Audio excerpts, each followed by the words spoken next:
Assalamualaikum warahmatullahi wabarakatuh. Salam sejahtera untuk kita semua.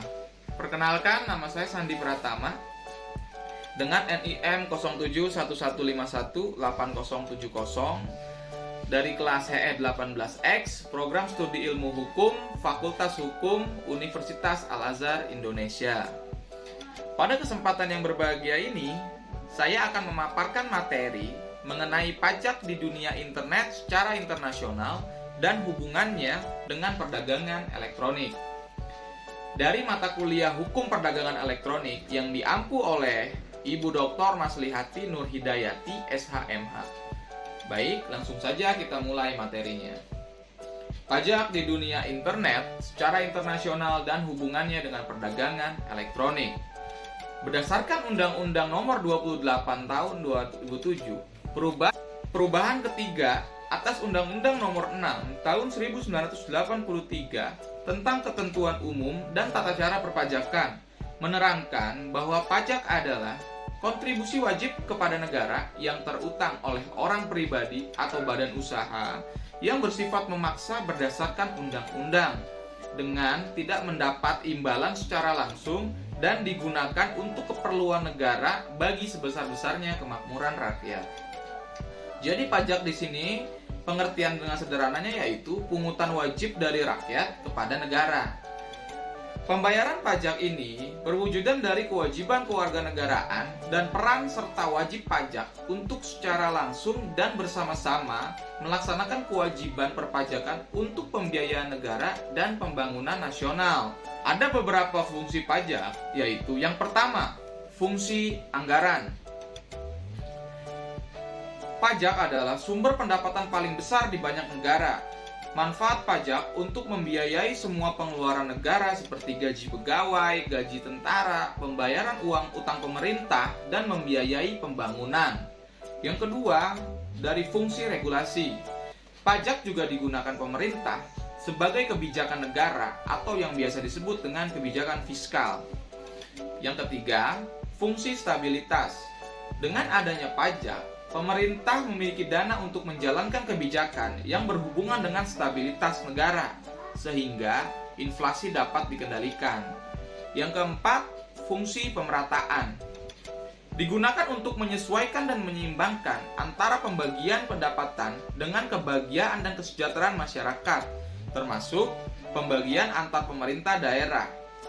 Selain fungsi pajak yang memiliki peran sangat penting bagi ekonomi suatu negara, pajak juga memiliki beberapa jenis, yaitu 1. Pajak berdasarkan sifatnya. Pajak tidak langsung adalah pajak yang diberikan kepada wajib pajak bila melakukan peristiwa atau perbuatan tertentu. Kemudian, pajak langsung.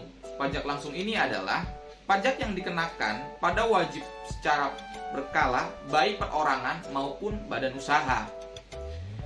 Yang selanjutnya, yang kedua, pajak berdasarkan pemungutannya. Pajak negara adalah pajak yang dipungut oleh negara atau pemerintah pusat seperti PPN, PPH, dan PPNBM. Selanjutnya ada pajak daerah, yaitu pajak yang pemungutannya dilakukan oleh Pemda setempat seperti PBB, pajak kendaraan bermotor, pajak usaha restoran, dan BPHTB serta yang lainnya. Saat ini, pajak bukan hanya dikenakan oleh orang pribadi atau badan hukum yang melakukan usaha secara konvensional saja. Akan tetapi, pajak juga dikembangkan ke dunia internet yang memang saat ini teknologi di dunia internet semakin maju dan berkembang. Contoh yang paling nyata adalah e-commerce atau perdagangan elektronik. E-commerce atau perdagangan elektronik ini adalah penyebaran, pembelian, penjualan, pemasaran barang dan jasa melalui internet atau jaringan komputer. Perkembangan internet yang semakin maju merupakan salah satu faktor berkembangnya e-commerce. Perkembangan e-commerce berkembang dengan sangat cepat. Hal tersebut dapat dilihat dari pengguna internet tahun 2016 adalah 160 juta jiwa. Dan 9,3% diantaranya dimanfaatkan untuk perdagangan. Ada beberapa contoh e-commerce yang ada di Indonesia, yaitu contohnya ada Shopee, Lazada, Bukalapak, Tokopedia, dan lain-lain. Berdasarkan data Statista, portal statistik online dan riset pasar, hanya dalam waktu 3 tahun, nilai perdagangan online meningkat hampir 2 kali lipat. Dari awalnya 1, triliun US dollar pada 2014 menjadi 2,29 triliun US dollar pada 2017. Dan tahun 2021, Statista memproyeksikan persentase nilai perdagangan online akan meningkat pesat menjadi 246,15% hingga mencapai 4,5 triliun US dollar. Perkembangan ekonomi digital tak hanya menuntut konsumen atau pelaku bisnis untuk beradaptasi mengikuti perubahan, tetapi juga pemerintah. Sebab bagaimanapun perkembangan online bukan saja mendistripsikan lini-lini bisnis, tetapi juga berbagai regulasi pemerintah, salah satunya adalah soal perpajakan. Studi Departemen Kebijakan Ekonomi dan Saintifik Parlemen Uni Eropa atau Tax Challenge the Digital Economy mengungkapkan bahwa perkembangan ekonomi digital telah menciptakan tantangan baru bagi sistem perpajakan di berbagai negara. Berdasarkan hasil studi itu, terdapat 2 persoalan yang mendasar menjadi tantangan besar untuk mereformasi skema perpajakan konvensional. Yang pertama, barang-barang yang diperdagangkan bersifat intangible atau tidak memiliki wujud fisik dan bersifat lintas batas negara. Persoalan yang kedua terkait dengan keberadaan fisik digital, mengingat mereka tidak perlu membangun kantor cabang atau memindahkan pabrik untuk dapat beroperasi di suatu negara. Berikut ini adalah pengaturan terkait perpajakan di seluruh dunia yang diterapkan kepada perusahaan e-commerce yang dijalankan di negaranya sendiri. Yang pertama, ada Uni Eropa. Peneliti Brookings Institute, Ideson Jakurti, menyatakan dalam 1 dekade terakhir, pencapaian perusahaan-perusahaan teknologi digital di Uni Eropa telah mengungguli perusahaan-perusahaan konvensional. Sebagai sebuah organisasi kawasan, Uni Eropa tidak menarik pajak, baik pajak pertambahan nilai atau yang biasa disebut Value Added Tax (VAT) di Eropa, maupun pajak korporasi. Ia hanya menyediakan payung regulasi, maka aturan perpajakan di negara-negara anggotanya harus sesuai dengan regulasi perpajakan Uni Eropa, meskipun setiap berbagai wilayah Uni Eropa punya persentase pajak pertambahan nilai yang berbeda satu sama lain. Yang kedua ada Australia. Australia ini tidak mengenal pajak pertambahan nilai, melainkan pajak konsumsi barang dan jasa atau biasa kita sebut Goods and Service Tax (GST). Data Statista pada 2017 menunjukkan nilai total perdagangan online di Australia mencapai 22,3 miliar dolar Amerika Serikat. Aturan yang mensyaratkan penarikan pajak barang dan jasa sebesar 10% dari total nilai perdagangan online itu akan efektif diberlakukan di Australia per 1 Juli 2018. Dalam regulasi tersebut, Parlemen Australia menetapkan batas ambang bahwa nilai transaksi jual beli online yang akan dikenai pajak barang dan jasa adalah 10.000 dolar Australia. Yang ketiga ada Korea Selatan. Berdasarkan laporan Global Connected Commerce Report 2016 yang dirilis oleh Nielsen, bahwa orang-orang Korea merupakan masyarakat yang paling sering belanja online. Pada tahun 2017, Statista nilai transaksi perdagangan online di Korea Selatan mencapai angka 46,5 miliar dolar Amerika Serikat.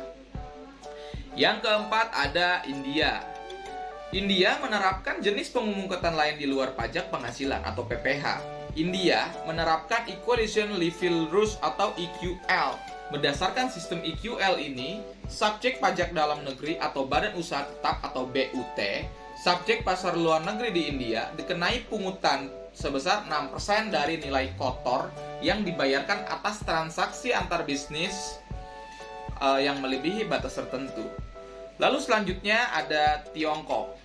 Tiongkok ini memiliki sistem perpajakan berdasarkan rentan waktu tertentu. Negara ini menerapkan jadwal pengenaan PPN terhadap beberapa barang yang dijual via e-commerce. Lalu selanjutnya ada Amerika Serikat. Di Amerika Serikat terkenal sekali dengan perdagangan elektronik atau e-commerce yang sudah mendunia dan sangat merajai pasar e-commerce, yaitu Amazon. Sama dengan negara lain, Amerika ini memberikan wajib pajak kepada setiap perusahaan yang bergerak di bidang e-commerce secara seimbang dengan perusahaan konvensional lainnya. Lalu yang selanjutnya ada Jepang. Jepang juga memberlakukan hal yang sama, bahwa tidak ada pengenaan pajak yang baru bagi e-commerce dan mendapatkan perlakuan yang sama dengan perdagangan biasa.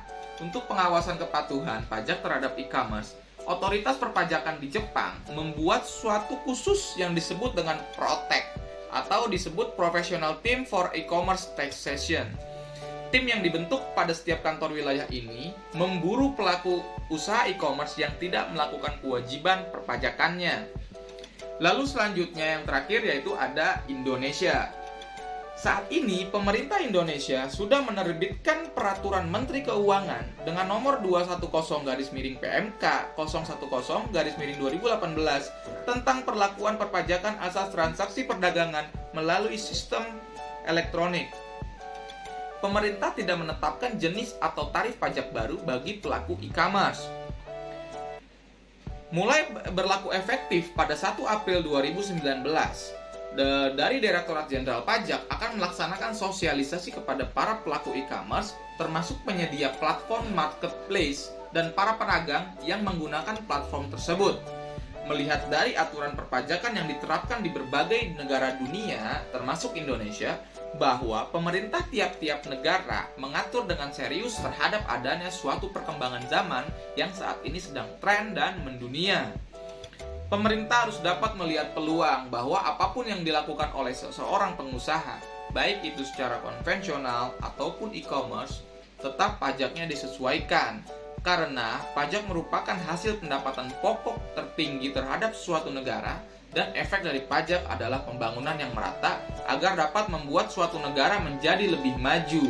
Demikian presentasi yang bisa saya sampaikan.